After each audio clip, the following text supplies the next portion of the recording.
Hello friends, नमस्कार। तो स्वागत करता हूं दोस्तों मैं आपका अपने YouTube channel Pradeep health care में।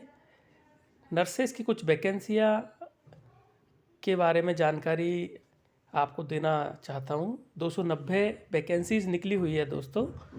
तो आगे बढ़ने से पहले एक रिक्वेस्ट है फ्रेंड्स कि चैनल को सब्सक्राइब करना नहीं भूलिए और बेल आइकन को दबाना नहीं भूलिए, जिससे कि आपको आने वाली वैकेंसियों की जानकारी और हर तरह की अपडेटेशन के बारे में जानकारी तुरंत मिलती रहे। तो फ्रेंड्स, 290 पोस्ट यहाँ निकली हुई है नर्सेस की, जिसको मेल फीमेल में डिवाइड करके फीमेल्स के लिए 261 में से 52 पोस्ट पहले से काम कर रहे संविदा कर्मियों हेतु है। और इसी तरह से मेल वाले सेक्शन में 29 पोस्ट है, जिसमें से 6 पोस्ट संविदा कर्मियों हेतु है और 23 पोस्ट ओपन बचती है और फीमेल्स के लिए 209 पोस्ट ओपन बचती है। ठीक है, इसी तरह से कैटेगरी वाइज डिवाइडेशन है। तो महिलाओं के लिए अनारक्षित 31, पुरुष के लिए 4 वैकेंसीज़ है। तो मोस्टली फीमेल वाले सेक्शन में ही ज़्यादा वैकेंसीज़ है, आप देख सकते हैं। ठीक है, तो बात करते हैं इन वैकेंसियों की कि ये वैकेंसी कहाँ से निकली है, कैसे इसमें क्या करना है। तो फ्रेंड्स, ये वैकेंसियाँ निकली है नेताजी सुभाष चंद्र बोस मेडिकल कॉलेज जबलपुर से। 29 तारीख को विज्ञापन इसका पब्लिश हुआ है। तो अब देखते हैं इन वैकेंसियों में खास क्या है, क्या इन वैकेंसियों में अप्लाई करना चाहिए या नहीं करना चाहिए। करना चाहिए तो कितने चांस है सेलेक्ट होने के, नहीं करना चाहिए तो क्यों इसको अवॉइड करना चाहिए। तो देखिए, कुछ टर्म कंडीशंस इसके अंदर इन्होंने ऐसी रखी हुई है कि यहाँ एक लाइन लिखी हुई है कि सेवा नियम 2018 द्वारा प्राप्त अनुसूचियों के आधार पर नेताजी सुभाष चंद्र मेडिकल कॉलेज जबलपुर में स्टाफ नर्स के रिक्त पदों पर मध्य प्रदेश शासकीय नर्सिंग स्कूल महाविद्यालय के उत्तीर्ण उम्मीदवारों हेतु, यानी कि केवल मध्य प्रदेश के गवर्नमेंट नर्सिंग स्कूल और कॉलेज के उत्तीर्ण उम्मीदवारों हेतु निर्धारित शर्तों के अधीन आवेदन पत्र आमंत्रित किए जाते हैं। तो आप यदि सोच रहे हैं इन वैकेंसीज़ में अप्लाई करने के लिए, तो थोड़ा यहाँ पे फोकस करने की ज़रूरत है कि ये मध्य प्रदेश के government nursing school nursing college के उत्तीर्ण उम्मीदवारों हेतु ही, जो उत्तीर्ण है वहाँ के उम्मीदवार, उन्हीं के लिए इनको प्रिफ़र किया जाएगा, उन्हीं को इसमें लिया जाएगा। ठीक है, आगे देखते हैं। वैकेंसीज़ की डिटेल यहाँ हो गई है। शैक्षणिक योग्यता 10+2 फिजिक्स केमिस्ट्री बायो के साथ मांगी गई है। बीएससी नर्सिंग जीएनएम मांगा गया है। और तीसरा, मध्य प्रदेश नर्सिंग काउंसिल में जीवित पंजीयन, यानी कि आपका रजिस्ट्रेशन होना चाहिए एमपी नर्सिंग काउंसिल में ऑलरेडी। ठीक है, आगे बढ़ते हैं। आगे ये कह रहे हैं कि जो गवर्नमेंट नर्सिंग स्कूल और कॉलेज है, वहाँ के जो उम्मीदवार उत्तीर्ण है उनको स्क्रूटनी की जाएगी और उसके बाद 3 महीने के लिए 10,000 रुपये प्रति माह पर रखा जाएगा। 3 महीने के बाद परीक्षा ली जाएगी। परीक्षा में उत्तीर्ण होने के बाद में अभ्यर्थियों को नियमित किया जाएगा, यानी कि टोटली गवर्नमेंट यहाँ पर सिर्फ एमपी के कॉलेज के स्टूडेंटों को ही लेना चाहती है। ठीक है, और आगे बढ़ते हैं।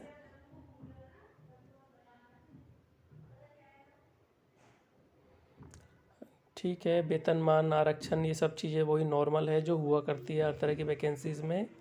आवेदन शुल्क 1,000 रुपये अनारक्षित वर्ग के लिए और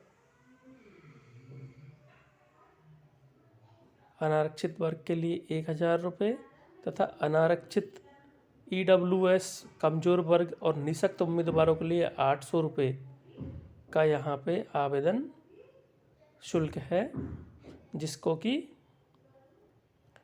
डीडी बनवानी है, आरटीजीएस बनवाना है, स्टेट एसबीआई मेडिकल कॉलेज शाखा जबलपुर के नाम पर, और आरटीजीएस के पीछे अपना पूरा डिटेल लिखना है। आयु सीमा 18 से 40 वर्ष है, और आगे चलते हैं और आगे देखते हैं क्या कहना चाह रहे हैं ये। यहाँ कोई भी ऐसी खास चीज़ नहीं है जिसको कि देखा जाए कि इम्पोर्टेंट हो, और यहाँ भी ऐसी कोई चीज़ नहीं है जहाँ ज़्यादा फोकस किया जाए।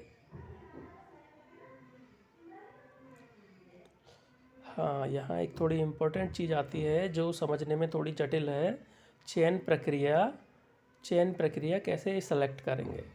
तो चयन प्रक्रिया में इन्होंने 5 कॉलम बनाए हैं। +2 यानी कि 12वीं, दूसरा कॉलम बीएससी जीएनएम का परसेंटेज, तीसरा कॉलम में 2 चीज़ें लिखी हुई है, बीएससी 25, जीएनएम 20, और चौथे कॉलम में एमएससी 5 और टोटल 100, यानी कि टोटल 100% का ये वेटेज रख रहे हैं। ठीक है, अब पहले वेटेज की बात करते हैं। +2, सपोज कीजिए +2 में यदि आपकी 70% है तो 70% इंटू 0.0 बराबर 40 मार्क्स आपको यहाँ 20 में से मैक्सिमम जो मार्क है 20, उसमें से 40 मार्क्स आपको यहाँ मिल गए। ठीक है, इसी हिसाब से आप अपने परसेंटेज के वाइज कैलकुलेट करें 0.2 से। ठीक, मैं एक एग्जांपल बता रहा हूँ। फिर बात करते हैं बीएससी जीएनएम में परसेंट। यदि आपका फिर दोबारा मानते हैं 70% है बीएससी जीएनएम में, तो आपको 0.05 से गुना करना है, मल्टीप्लाई करना है। ठीक है, तो यहाँ आप 70 से इसको दोबारा मल्टीप्लाई करेंगे तो आप देखेंगे कि 35.5 आएंगे यहाँ पे आपके। 70 से मल्टीप्लाई करने पर 35 आएंगे, तो 35 यहाँ पे आपके परसेंट हो गए बीएससी जीएनएम का। ठीक है, सेकंड कॉलम में। फर्स्ट कॉलम में हो गए थे 12वीं वाले में 70% है तो 14 मार्क्स, 14 मार्क्स। देन सेकंड वाले कॉलम में 35 हो गए। देन बात करते हैं, अब देखिए 35 और 14 ये मिलके हो गए अब तक 49 मार्क्स। ठीक, फिर और आगे चलते हैं। अब यहाँ लिखा हुआ है बीएससी जीएनएम, बीएससी का 25 और जीएनएम का 20। ठीक है, अब तक यहाँ पे टोटल हुए अब तक 49 में यदि आपने बीएससी किया है तो 49 + 25, 49 + 25 मीन्स 59, 69, 74। यदि किसी ने बीएससी किया है तो उसको 74 का वेटेज अब तक आ गया है, और यदि जीएनएम किया है तो अब तक हुए 49 + 20 जोड़ लें जीएनएम का अपना, तो 69। ठीक है, और आगे चलते हैं। तो यानी कि एक जीएनएम के कैंडिडेट का यहीं कंप्लीट हो जाएगा। 69 उसका टोटल मार्क्स, टोटल वेटेज आ जाएगा 100 में से, 100 में से। ठीक है, बीएससी का यदि कैंडिडेट है तो 74 उसका टोटल वेटेज आ गया अब तक। ठीक है, अब यदि किसी ने एमएससी भी किया है तो 74 + 5 मार्क्स और यहाँ एक्स्ट्रा मिल जाएंगे, तो यहाँ हो गए 79, तो 79 वेटेज हो जाएगा 100 में से। ठीक है, तो फ्रेंड्स ये है इसकी अंडरस्टैंडिंग, कैसे ये सेलेक्ट करेंगे वेटेज वाइज। ठीक है, तो अब कैसे, यदि आप इन सब चीज़ों में अपने आप को सही समझते हैं तो आपको कैसे इसमें अप्लाई करना है।